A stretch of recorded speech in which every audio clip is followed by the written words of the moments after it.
I'm Doug Hostetter. I work as the director of the Mennonite Central Committee Liaison Office to the United Nations. Here at the UN, we have the unique opportunity of being in a part of the world in which we have representatives from all over the world, even from countries that the United States does not recognize or is in antagonistic relationship with. So one of the things that we're able to do here is to use our access to UN diplomats and national leaders when they come to speak to the UN and help them to meet North American religious leaders for the last 2 years, when the president from Iran, President Ahmadinejad, has come and spoken to the UN. I've worked with the Iranian mission to set up meetings with the Iranian president, with religious leaders from North America here at the UN. And we do this as a part of our Christian witness, that we do not believe that we have any enemies, that we believe that words and communication are always more important and better ways of building understanding than bombs and guns. Some of the work that we do sometimes is also off-the-record kind of meetings, where we will bring together diplomats from countries that don't have relations with each other. We will give them a space where they can meet together, where they can talk. Or religious groups that from countries that do not ordinarily meet each other in quiet, off-the-record places where they can meet, talk, learn to know each other as human beings, where the facade of national policy or religious policy can disappear, and you can start to see people as real individuals. Came of age at a time when the U.S. military was drafting American young men into the military as soon as you graduated from college. And so I had to either go to Vietnam as a soldier, or I had to apply for conscientious objection to the military. And I received my CO status, and conscientious objectors in the U.S. need to do 2 years of service. At that point, the military service draft was 2 years, and so we were required to do 2 years of service for some non-government organization which was working for the health and welfare of humanity. I chose to do my alternative service in Vietnam with the Mennonite Central Committee, doing relief, education, and development work there with the Vietnamese.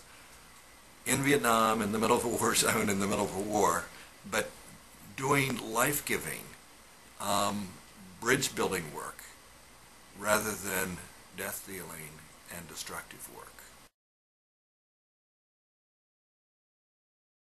I think you need to have faith in order to do the kind of work that we do.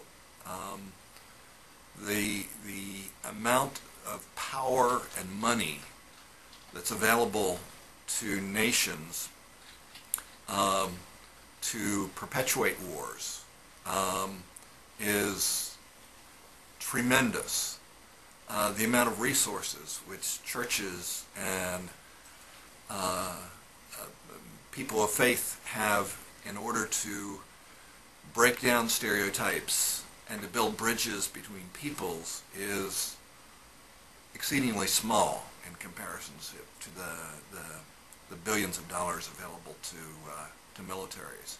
So we are in a asymmetrical struggle where it looks like all the power should be on the other side. There were 500,000 American GIs, soldiers, in in Vietnam while I was there. There were probably 150 Mennonites and Quakers and other people of peace, including some Lutherans and other Protestants who came and worked together with us in Vietnam Christian service. We were a very small proportion, and yet in the end, our impact on the Vietnamese may have been as strong or stronger than the military impact. And when the military left from Vietnam, the Mennonites stayed. We were very clear that our allegiance is to God. We may be Americans by nationality, but our true citizenship is with a God who created all peoples. The war in Bosnia was a very, very troubling war for me. It was a situation where there was a conflict between Serbs, Croats, and Muslims in Bosnia. The Serbs were Orthodox Christians, the Croats were Roman Catholic Christians, and the Bosniaks were Bosnian Muslims. And the Serbs, the Orthodox Christians, were being supported by Serbia to try to take over Bosnia. And you had a situation where there were concentration camps, where there was ethnic cleansing, where the Christians were trying to force the Muslims out of Bosnia and putting them in concentration camps and doing horrendous things. As a pacifist and as a Christian, this was a really difficult time in my life. How do I, as an American Christian, respond to a genocidal war in which Christians are killing Muslims in the name of Christ? Anytime you have a genocide, or even in most wars, what happens is a complete dehumanization of the other. The other is no longer a person.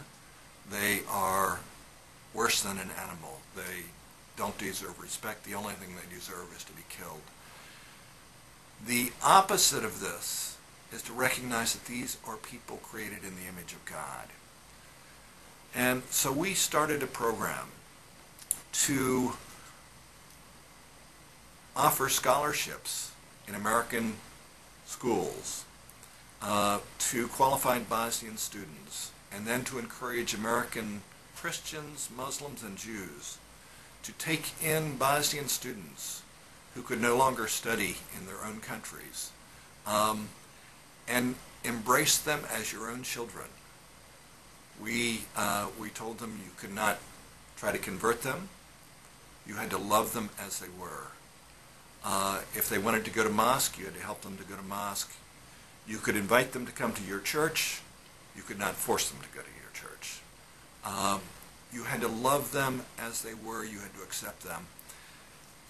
We took 2 Bosnian Muslim students, graduate students, into our home during that 4 years of the war. It was an amazing experience. I now have 2 Bosnian Muslim sons and 3 grandchildren. It was adopted 60 years ago this year. And yet I suspect if it were to be voted on in the United States right now, it probably would not pass. Certainly if it were brought before the United Nations with our current mix of struggle, it would not pass. It was a unique moment in history.